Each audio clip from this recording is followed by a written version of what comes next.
皆さん、こんにちは。好奇心 TV です。今回の動画は、年々中国人の日本移住が進んでいる状況を踏まえ、我々日本人が事故に巻き込まれないように、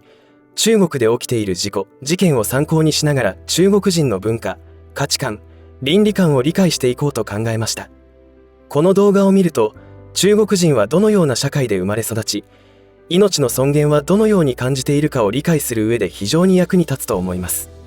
また、それが自分自身や家族など大切な人たちを守るためには必要な情報だと思います。もっと言うと、日本が直面する食糧危機について、その原因は複数ありますが、中国が仕掛けていることもあるのです。だからこそ中国人のことをもっと多くの人が知らなくてはならないのです。くれぐれも誤解をしないでいただきたいことは、中国人全員が悪い人ではないということです。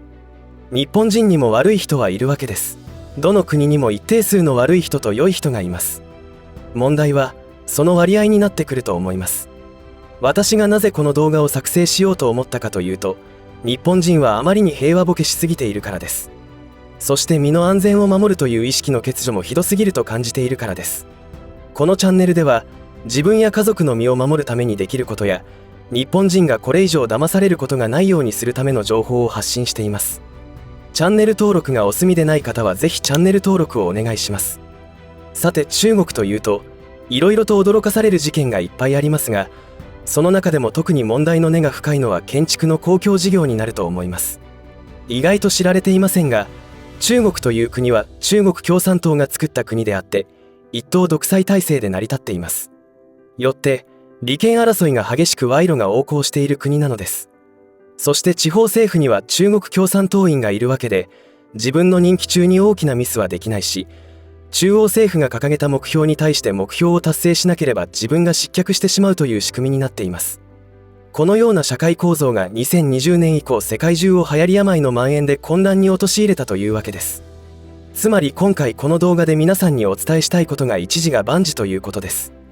彼らの社会構造が世界を不幸にしていくということです。その社会構造を作っている国民が日本に押し寄せてきているというわけです。だから彼らのことをよく知らなくてはいけないのです。彼らが考え、やりそうなことを予想し対策しておかないと事後では遅すぎると思うわけです。ということで、流行り病のことでは何かと隠蔽し、虚偽の報告をするということを平気でやってしまう背景は何なのかを踏まえながら、いくつかの事例を見ていきたいと思います。まず、2008年に起きました四川大地震の被害ですが、映像から目を覆いたくなるような悲惨さが伝わってきます。この倒壊した中学校は現在、そのまま保存というか放置されており、学校教育の中で見学に来た子どもたちに中国共産党の指導力によって今の復興があるという愛党教育をするために利用しているそうです。この学校の倒壊によって多くの子どもさんが被害に遭ったのですが、その学校よりも古い建物は倒壊せず、建てたばかりの5階建て校舎が完全倒壊してしまいました。この事態に遺族たちが猛抗議しましたが、原因究明は全くなされていません。ちなみにこの四川大地震は2008年5月12日に起きました。死者は約69,200人、行方不明者約18,000人、そして児童の犠牲者が5,000人以上と言われています。もはや中国のお家芸の一つとして有名なおから工事という手抜き工事によって被害を大きくしたことは間違いないでしょう。おそらく本当の理由を隠蔽するために原因調査をしないのだと思います。次の事例は広州市で起きた道路の陥没ですが、こちらの映像の通りいきなり道路が陥没しました。まるであり地獄のようにどんどん崩れ落ちていく道路。その下では地下鉄工事をしていたということは分かっていますが、原因は分かりません。きっととんでも工事を行っていたことは間違いなさそうですが、世界を恐怖に陥れたのはその工事の隠蔽工作です。この道路崩落によって掃除作業車と電動バイクが落下し、3人が生き埋めになったのですが、なんとそこにコンクリートを流し込み始めたのです。これを白昼堂々とやるのです。これは工事業者が勝手にやったことではなく、地方政府が指示したことは間違いないのです。つまり共産党の幹部が自分の失態をもみ消すための処置だと思います。本当に恐ろしいとはこのことです。ご遺族の無念さは計り知れないと思います。このような手抜き工事はまだまだあります。これが中国の非常に問題の根が深いところです。さて、この工事は中国中央政府主導で貧困救済基金約2800億円を投じて行われたものでしたが、ご多分に漏れず手抜き工事によってこのありさまです。賄賂、汚職が横行する社会システムの結果はこのようなことになります。そしてこれは橋梁の補修工事なのですが、崩れた欄干から発泡スチロールが現れたというのです。何のために発泡スチロールなど使うのかというと、発泡スチロールを充填剤として使用し、コンクリートの量を減らすためでしょう。ではなぜそのようなことをするのか。考えられることは単純に利益を増やそうとしたか、または共産党幹部への賄賂が多く、下請け業者にしわ寄せがいってこんなこともしない限り利益が出ないという構造になっているかだと思います。当然これには地元の住民たちからクレームがあり、政府当局の管理部署は何と言ったかというと、橋の強度には特に問題がないという信じられない回答があったのだとか。先ほどの四川の大地震の復興予算29兆円もどこへ消えていったのでしょうか。その復興予算で建てられた家屋もおから工事が行われていたそうです。おから工事とは、劣悪な材料を用いたり、施工で手を抜いたりした倒壊などの事故のリスクが高い建築工事のことなのですが、中国ならではの特徴的な工法となります。これは建築中に倒れたというマンションなんですが、画像から17階建てくらいの建物となります。この画像にはかなりびっくりするのですが、この赤丸の部分に注目です。基礎工事がされていないのではないかという感じがします。この赤丸がついた基礎部分に注目すると、申し訳ない程度に見えている鉄筋。参考までに日本の建築会社の56階建ての基礎工事の画像と比較しますと、その違いがよくわかります。もちろん倒壊したマンションは17階建てということで規模が全然違うのですが、それでも画像から見る限り基礎工事はきっちりやられているとは見えません。こんな嘘のような工事事故がどうして起きるかというと、中国独特のシステムがあるからだと思います。中国では土地の所有はできません。土地は国家のものなのです。なので土地の使用権を地方政府から購入するという形になります。地方政府の財源の半分くらいを占めるのが土地の使用権の売却益となっています。土地の権利を不動産ディベロッパーに売ることで地方政府にお金が入ります。ディベロッパーとはいわゆる都市開発などの大規模開発をする会社のことです。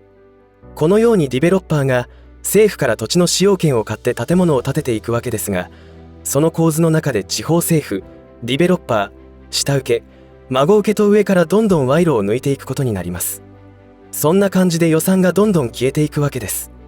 最終的に実際に工事をやってる人たちの取り分はほぼないということになっていくわけです。そうすると当然まともな仕事などできるわけありませんよね。なので中国での手抜き工事というのは必要に迫られてやらざるを得ないというケースもあったりすると予想されます。ただ手抜き工事をやる方も、これをやったら人の命が危険にさらされるという倫理観がないからことが深刻だと思うのです。例えばここの部位に建築材料として成り立たないようなもの、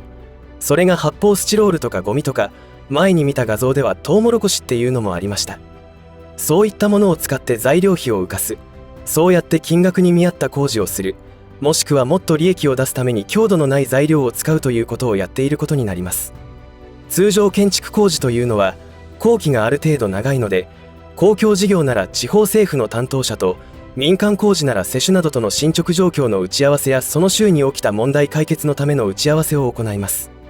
ところが建築中にビルが倒れてしまうとか明らかにおかしいことが起きているわけで、その打ち合わせ時には隠し事をしながら話を進めているってことなのか、工事責任者も騙されているのかですね。とにかく信じられないことが起きているわけですが、いずれにしても建築物は急に完成はしませんから、完成までの間の現場の状況はどのようなものだったのか不思議でなりません。きっと我々には想像もつかない実態がそこにはあるのでしょう。日本でしたら工事責任者や職人さんが自身の経験から工法を提案したり変えた方が良いとか、次の工事業者のためにこうしておいたとか、お客さんや他の業者のことを考えて適切な処置をするんですよね。こういったところが設計図面には出てこない日本の建築業の素晴らしいところだと思います。もちろん日本でも手抜き工事がないわけではありません。一定数の悪い業者はいると思います。日本ではまだ記憶に新しい姉派事件では全国が震撼しましたが、構造計算上の改ざん事件であって中国で起きているような大災害につながるような手抜き工事は行われていません。日本でそんなことした時には、その業界ではもう二度と仕事はできなくなりますし、莫大な賠償責任をしなければならず、まさに終わってしまいます。日本でのビジネスは信用の上で成り立っているからだと思います。いかがだったでしょうか。中国で日常茶飯事に起きている建築関係の事故情報に驚いたのではないでしょうか。そういう信じられないことがなぜ起きるのかということは知らないと危険です。今後ますます中国人が日本に移住してくることを考えた時に、彼らのお金に対する考え方、人命軽視と思える倫理観の低さを知っておかないと備えることができないと思います。彼らは決まって中国人街というものを作り出し、独自のコミュニティを築き始めます。日本にいながら治外法権を確立し始めるのです。すでに日本でもそうなりつつある町があると聞きます。このチャンネルでは数回に分けていろいろな切り口で中国人の文化、モラルの低さが理解できる動画を作成してきましたが、今後日本の安全が脅かされていくことは間違いないわけです。そうならないためにも日本人一人一人が中国人に対しての情報を持ち、警戒することで議員の親中化も防げますし、議員が変われば地方の政治も変わります。結果国政も変わることにつながると思います。ぜひ日本が直面している食糧危機の原因と中国国内で起きている事故、事件は実は底辺でつながっているということを心に留めておいてほしいと思います。以上で今回の話は終わりとしますが、皆さんの応援が次の動画作成の力になりますので、いいねボタン、チャンネル登録、通知設定をオンにしていただけると嬉しいです。また、よろしかったらこの動画のシェアをお願いいたします。